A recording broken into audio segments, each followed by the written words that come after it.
This week we're starting something new. We're going to start genetics, which is something we're going to talk about for probably the next month. Genetics is all about how you inherit traits. So we already know about DNA, we've talked about that, and you get your DNA, but when you get your DNA, you only get half from your mom and half from your dad. So then how do you decide whether you use your dad's traits or your mom's traits or a combination of both of them? And so the rules for that, those are called genetics. And that takes us to this guy here. His name is Gregor Mendel, and he was an Austrian monk who, around about the same time as Charles Darwin, was breeding his pea plants in his monastery and discovering the rules of inheritance. So he was, like I said, Austrian, and he studied the inheritance of traits in pea plants, and he developed the laws of inheritance, and like a lot of scientists, his work was not recognized until well after his death. So he had, his journals and whatever, and they kind of just packed them away and left them alone until eventually people rediscovered them. And again, he was a monk, like a priest living in a monastery, so he wasn't, working for a university, trying to publish research papers. He wasn't looking for fame and those sort of things. So that probably also played into the fact that people didn't know who he was at the time. So between 1856 and 1863, Mendel grew thousands of pea plants, and he found that plants' offspring often retained the traits of parents. So proving inheritance, which no one had done before. Mendel stated that physical traits are inherited as particles, so he called it particulate inheritance. Something is being passed from parent to offspring, whatever that particle is. Nowadays, we know what that particle is. We know that that particle is chromosomes and DNA, and those get passed from parent to child, but at the time, no one had discovered DNA. It wouldn't be another 100 years until they did. So heredity is the passing on of characteristics or traits from parents to offspring. So we are studying heredity. We're studying how traits are passed on from parent to offspring. And genetics is the study of heredity. So genetics is the study of inheritance of traits. So why did he choose peas? Well, you can grow them in a small area, and monasteries don't tend to be very long. They also make lots of offspring. That gives you a chance for lots of data. They can produce something called pure plants, which is not something you can do with a lot of other species. So you can take a plant and you can make it have babies with itself, like these little clones. And if you pollinate with itself for many generations, you get these pure plants or clone plants, and they only have their own traits. They're not crossbreed with anything else. And they can also be artificially cross-pollinated. You can, take a little cotton swab and rub it on one plant's flower and then rub it on the other plant's flower and kind of pretend like you're the bee. And so that's something that it makes it very easy to control who is reproducing with whom. And so that's the benefit of peas. Peas have a lot of traits as well that you can look at, and these are mostly Mendelian traits, meaning there's just two different kinds. So you could have purple or white flowers, you could have side flowers or top flowers, you could have yellow peas or green peas, you could have round peas or wrinkled peas. Your pods could be inflated or they could be constricted. You could have green pod color or yellow pod color, and then plants can be tall or they can be short or dwarf plants. And so they have these traits where you just kind of have two traits, and there's lots of those two trait characteristics in peas, which make them kind of an ideal plant for studying genetics. Fertilization is where you take male and female gametes and you put them together. So Mendel did what's called a cross, where you combine gametes from parents with different traits. So if you take two parents and fertilize sperm and egg, then you get a cross. Mendel crossed flowers that were true breeding, so the parents had only one trait and they only produced offspring with that same trait. And we would call those parents, these true breeding, this word true breeding or pure, these are called homozygotes, and we'll talk about that a little later as well. Homozygotes have just one trait, they have one gene. So if you look here, one of the ways that we abbreviate traits is with letters. So here, purple is capital P, and it has two capital P's. That's like pure or true breeding. It's got two of the same trait. That's also called homozygous. So this purple plant has just purple genes inside of it. And then cross it with a white plant which you can see is lowercase, lowercase. Lowercase represents the recessive trait. Again, we'll cover that in a second. And so this white plant only has the recessive trait of white. So only purple crossed with only white. What do you think is going to happen? And the answer was all purple. Okay?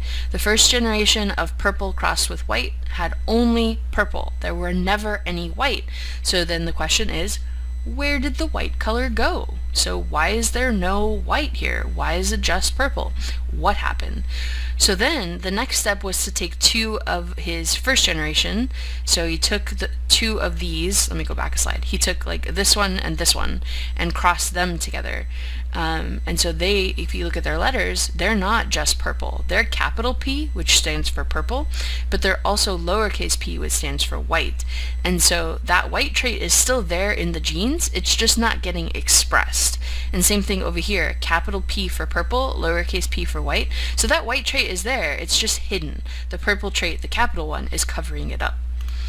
And so he crossed those purple plants, but that also had the white genes inside of them, and what he found is that mostly purple, but the white trait did come back about 25% of the time. So for every 3 purple flowers, you got 1 white flower. So if you look here at the letters, it makes it make a little bit more sense. So this one inherited 2 capital P's, so it just got purple. This one inherited a capital P and a lowercase p, but remember the capital, the dominant, it squishes the recessive. You can't express both traits, so you go with the dominant one if you have both. Same thing here, dominant recessive, so we're just going to express the capital one, the dominant one, purple. And here we only got 2 lowercases, so if we only got 2 lowercases, then the trait is white. So you have to get 2 recessives in order to have the least common trait, the recessive trait. So Mendel noticed in the first generation all of the white flowers disappeared, and he called this the recessive trait. So when you do a cross, if one of the traits disappears, then that is your recessive trait. And the white color isn't gone. The genes for white are still there. They're just being suppressed. They're being covered up by the genes for purple. And so it will come up again whenever you get a flower that has both recessive lowercase letters. So the color purple that seemed to mask over the recessive color was named the dominant trait. So the one that covers over the other one is the dominant. And Mendel was responsible for figuring out that each parent, or each plant, actually had 2 sets of instructions, one from mom and one from dad, and that's a really important discovery. Not that you have DNA, but that half of it comes from your mom and half of it comes from your dad, and then these rules of genetics determine what's going to be expressed. That's some pretty complicated stuff to not ever like seen DNA or to see, you know, mitosis and to see how you inherit genes. So like many scientists, how his work wasn't accepted until after he died. That's a pretty common thing in science. So about 100 years later, people were like, hey, this is some pretty cool data. And it got published. So let's look at some examples. If you cross a true breeding black rabbit, so true breeding is another word for homozygous, which is what you're going to see most often in this class, homozygous, or pure, sometimes you'll see. So homozygous black rabbit with a true breeding white rabbit. So just like we did with the peas, this one is all black and this one is all white. And all of the offspring are black. So which trait is dominant, black or white? So if we look at the Punnett square, this is something you'll do to predict the outcomes, and something that we'll do a bit more at the end of this video.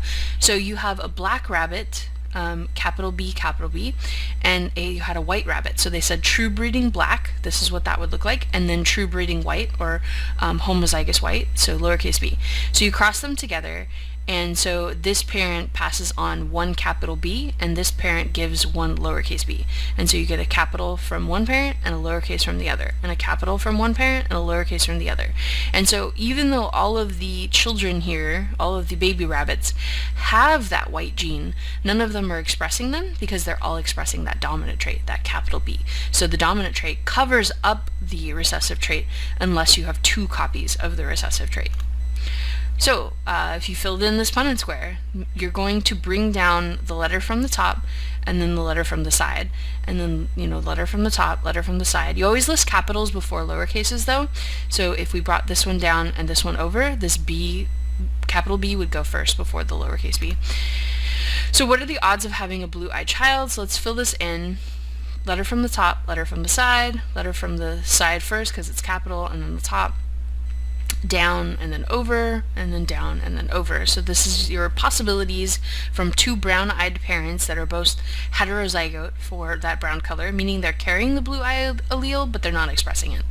So what are their odds? Well, their odds are 75%. This one has brown eyes, this one has brown eyes, this one has brown eyes, 75% brown, and then just 25% blue. So 25%, or 1 out of 4, they have odds of getting a child that has blue eyes, and that's what Punnett squares allow you to do. They allow you to get the ratios or the odds that something may or may not happen. So if we filled in this Punnett square here, bring your letters down, and they're asking for what are the odds of having a yellow P offspring. So what are the odds that we're going to have yellow? Yellow is the dominant trait, capital Y. So fill that out. So letter from the side, letter from the top, etc. Always list capitals before lowercases. You can see that 2 get the capital, and so they will be yellow, and these 2 at the bottom didn't get any capitals, so they will be green. So 50% yellow, 50% green from that cross. So rules of unit factors, alleles. Alleles is a very important term. So out there in a population, there are different forms of the same gene. An example would be, let me go back here, there's an allele for green in peas, there's an allele for yellow. And if we go back even more, there's an allele for brown eyes, there's an allele for blue. They're different copies of the same gene. They do the same thing, they're in the same place in the DNA, but they give different outcomes. That's what an allele is. It's a different copy of the same gene. So in humans, there's alleles for all the different hair colors that humans can have, and there's alleles for all the different skin colors that humans can have. And so these are things that humans have, but we all have different versions of them. And then genes are located on chromosomes, and they control just like a single trait of how an organism develops. The 2 alleles for a trait must separate. That's very important. So when your parents go to give you your first cell, either a sperm cell or an egg cell, they can't give you both copies of their DNA. They can only give you one. So they have to separate those cells from each other when the gametes are formed. And then the parent randomly, that is an important word because that leads to lots of genetic variation, randomly gives you one. They just pick one randomly and they give it to you. And so you randomly get an assortment of traits from each parent. This is also why even if you have siblings and you have the same parent, you don't look exactly the same, because each parent randomly handed you a set of genes. And you could get the dominant trait or you could get the recessive trait from either parent. If they have it, it's random. So this is just that random assortment. You could have these odds, and then you could lead to these kids, but you take your traits like A and you separate them into different cells, and what you pass on is random. So phenotype is a way an organism looks on the outside. So when we're talking about genes, we can't see genes, but we can see phenotypes. Phenotypes are like yellow peas, wrinkled peas, green peas. Those are phenotypes. Now you can't like cut the pea open and look at its genes and say, okay, is there a capital letter G in there? That's like not how it works. But what you can do is you can look at the way the organism looks and you can say, okay, based on how they look, their phenotype, I know what trait they have. So red hair or brown hair are phenotypes. Genotype is your gene combinations, and that's internal. So are you, 2 capital letters, dominant? Are you 1 capital, 1 lowercase, which is called heterozygous? Or are you 2 lowercase letters, which is homozygous, recessive? So, what are your genes? This is a lot harder to see without doing a whole lot of test crosses or like sequencing your DNA. So this is not a part of you that I can just see by looking at you. So heterozygous, this is a word you're going to hear a lot, is if the 2 alleles are different. The root hetero means different. Like you may have heard that before in like heterosexual. A heterosexual is someone interested in a different sex than themselves. So hetero is different. And so these letters, you can see they're different. Capital, lowercase. That's not the same. Different. And then homo means same. And so homozygous is with the letters are the same. So capital, capital, or lowercase, lowercase. So that's heterozygous. There's 2 different ways to be homozygous. You can be homozygous dominant or the homozygous recessive. Dihybrid cross is something we'll do next week. So this is where you have two different traits. You'll have a bunch of different letters. We're not going to talk about that right now. Monohybrid is what we're doing this week, where we're talking about just one trait, so just the A's, whereas here you have A's and E's, and we'll do that later. But we'll stick with one trait just for this week.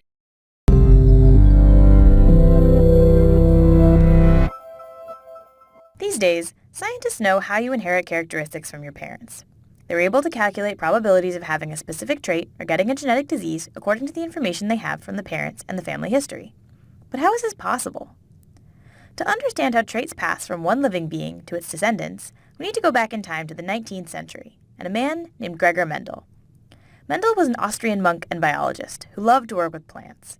By breeding the pea plants he was growing in the monastery's garden, he discovered the principles that rule heredity. In one of the most classic examples, Mendel combined a purebred yellow-seeded plant with a purebred green-seeded plant, and he got only yellow seeds. He called the yellow color trait the dominant one, because it was expressed in all the new seeds.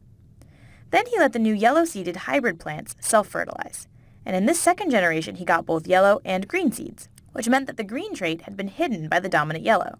He called this hidden trait the recessive trait.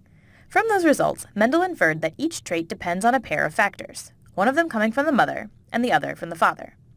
Now we know that these factors are called alleles and represent the different variations of a gene. Depending on which type of allele Mendel found in each seed, we can have what we call a homozygous pea, where both alleles are identical, and what we call a heterozygous pea, when the two alleles are different. This combination of alleles is known as genotype, and its result, being yellow or green, is called phenotype. To clearly visualize how alleles are distributed amongst descendants, we can use a diagram called the Punnett square. You just place the different alleles on both axes, and then you figure out the possible combinations. Let's look at Mendel's peas, for example. Let's write the dominant yellow allele as an uppercase Y, and the recessive green allele as a lowercase y. The uppercase y always overpowers its lowercase friend, so the only time you'd get green babies is if you have two lowercase y's. In Mendel's first generation, the yellow homozygous pea mom will give each pea kid a yellow dominant allele, and the green homozygous pea dad will give a green recessive allele, so all the pea kids will be yellow heterozygous. Then, in the second generation, where the two heterozygous kids marry, their babies could have any of the three possible genotypes, showing the two possible phenotypes in a 3-to-1 proportion. But even peas have a lot of characteristics. For example, besides being yellow or green, peas may be round or wrinkled. So we could have all these possible combinations: round yellow peas, round green peas, wrinkled yellow peas, and wrinkled green peas. To calculate the proportions for each genotype and phenotype, we can use a Punnett square too. Of course, this will make it a little more complex. And lots of things are more complicated than peas, like, say, people. These days, scientists know a lot more about genetics and heredity, and there are many other ways in which some characteristics are inherited, but it all started with Mendel and his peas.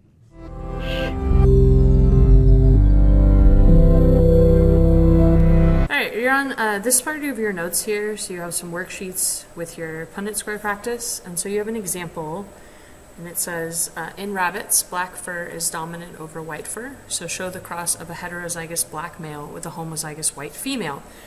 So heterozygous means one capital and one lowercase. So if you look over here, you'll have, these are the parents' letters here. And so you'll see one capital and one lowercase. And then homozygous means the same letter. And there's two kinds of homozygous, like homozygous dominant and homozygous recessive. And the way you know which one you're using, so whether I need to use two capitals or two lowercases, is I look at what it says here. It says black is dominant to white. So black would be capitals and white would be lowercases. So you got to look at your sentence there. So I have my male here and female there, but you could swap the parents. Like, it doesn't have to be male here, female there. You could switch the sides of the parents. You're going to get the same answers. And then there was a mistake here, but I fixed this here. So you're crossing these two rabbits, and the way you cross them is you bring, like, this letter went here, and then this letter here went there, and then same thing, this letter also goes down here, and then this letter came over here, and then this letter also went over there. So see how you fill these out?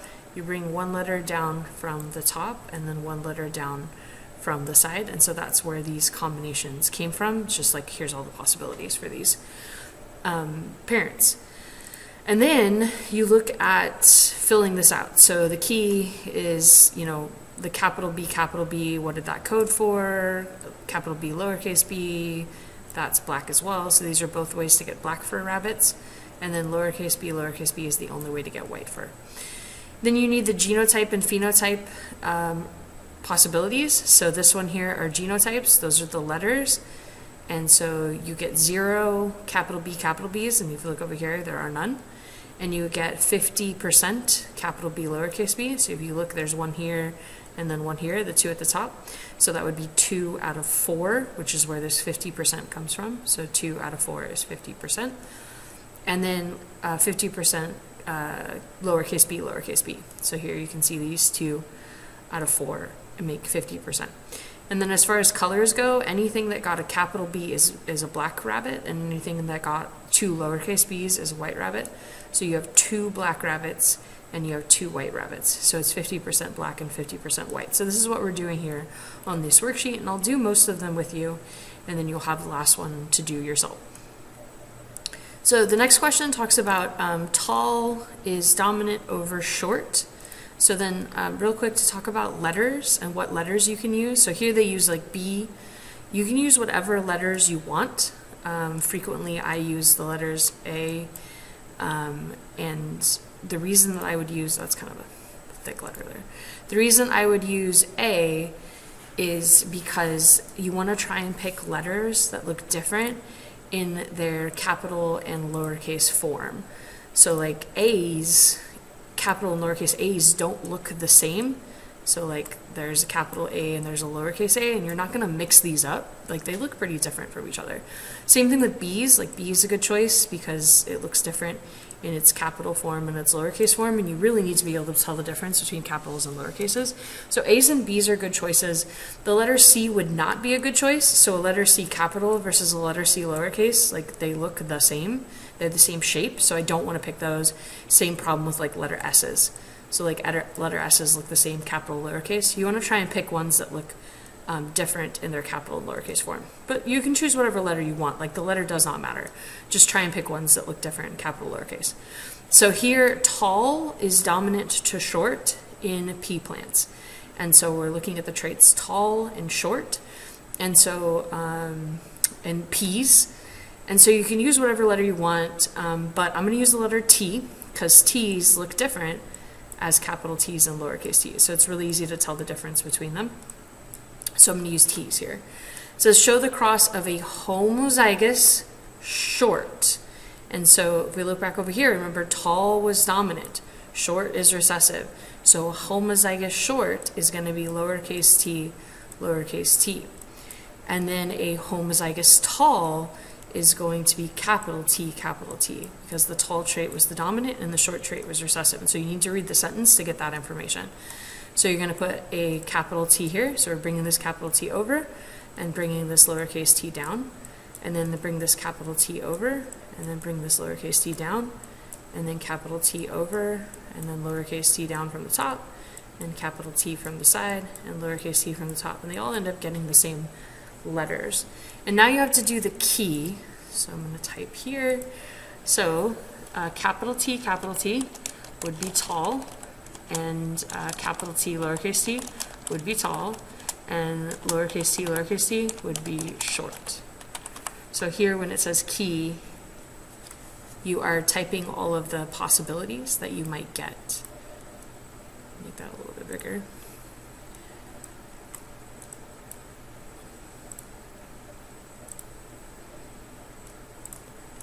All right, then for phenotype and genotype. So let's start with genotype. So you're going to go through the percentages. So how many homozygous dominants did you get? And so in this case, it's 0.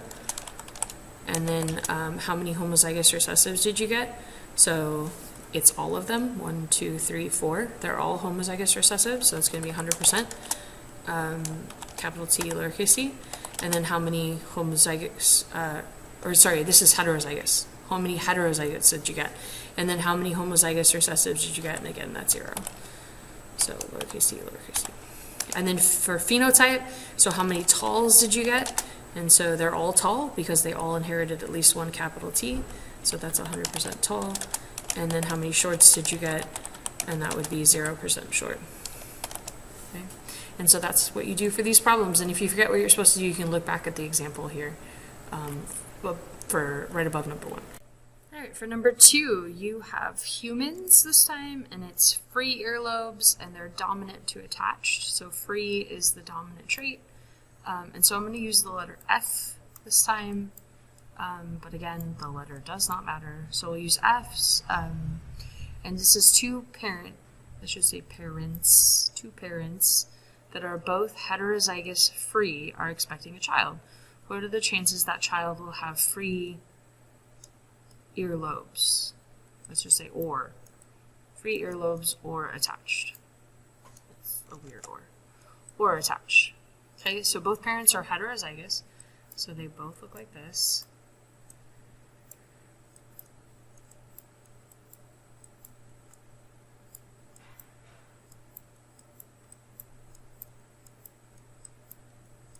Okay, so you fill that in, capitals, and lowercase here, and the capital from the top. You always list capitals first, always. Capitals always go first. And then lowercases always go second. So there you go. And then we're going to type out a key. So if the person is FF, they are going to have free earlobes. If they are capital F, lowercase f, they're going to have free earlobes.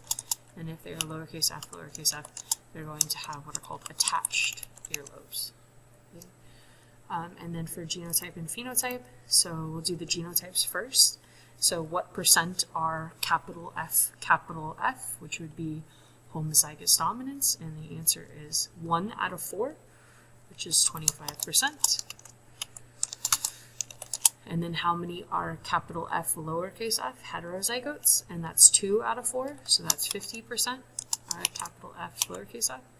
And then how many are homozygous recessive? So lowercase, and that would be 1 out of 4, which is 25%. Of the lowercase f. And then for phenotype, how many are free earlobes? And the answer is this one, the first one, the second one down here, so 1, 2, and then this third one up here is also free. So 1, 2, 3, and then this one is not. So that would be 3 out of 4, which is 75%. And then how many are attached would be 1 out of 4, which is 25%. On to the next one. Wrinkled seeds, so we're talking about peas this time. Wrinkled seeds are recessive to smooth. So smooth is dominant, wrinkled is recessive. And I can't use W's, and I can't use S's, and I can't use P's. So I'm just going to use the letter A this time, because A's look different in capital and lowercase. So show a plant that always produces wrinkled seeds. So wrinkled seeds are recessive, so a plant that produces wrinkled seeds is always going to be lowercase a, and that will always give you wrinkled. Across with a heterozygous smooth seed producing plant. So heterozygous is always capital lowercase, and in this case it's going to express the dominant trait, which is smooth. So you have the wrinkly one up here, and we'll put the smooth one over here. Again, it wouldn't have mattered if we switched it, you'll get the same answer. Then fill that in.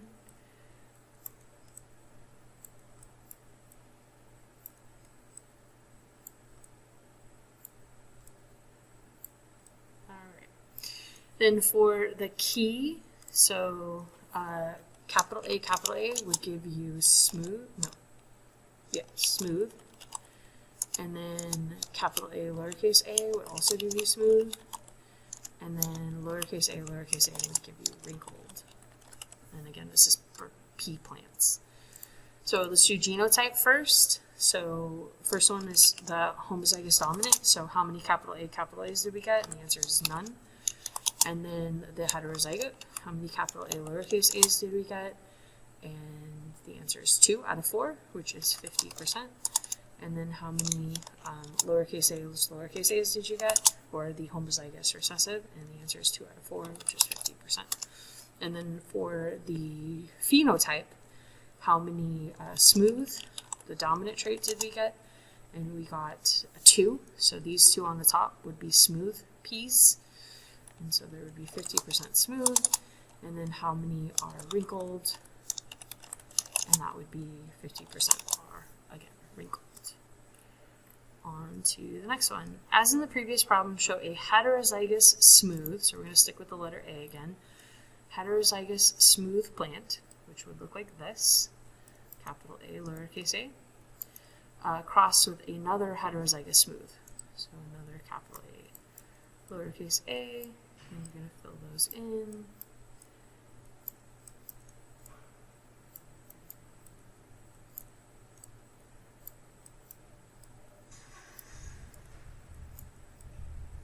Alright, now let's do our key. So capital A, just like before, we're using the same key. So in fact,